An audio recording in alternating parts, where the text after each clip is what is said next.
Wala po bang plano ang Malacanang, especially ang Pangulong Marcos, na magpa-hair follicle test na siyang hinihingi po para matuldukan na itong issue po ng di umano'y paggamit ng ipinagbabawal na gamot ng ating Pangulo? Tanong po natin, ano po ba ang basihan para sa paghingi at i-demand sa Pangulo ang isang hair follicle test? Ito po ba'y may pagbibintang na siya ay di umanong gumagamit ng illegal na droga? Kung sino yung nagbibintang, siya ang magbigay ng pruweba. Hindi nyo pwedeng sabihin na,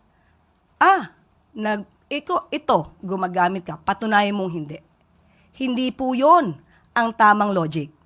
Kayo po na nagbibintang, kayong humihingi at nagdidiman sa Pangulo, kayo muna ang magpatunay na mayroon siyang ginagawang mali. Kapag wala po kayong napatunayan, wala po kayong karapatan humingi sa Pangulo ng anuman demand patungkol sa hair follicle test.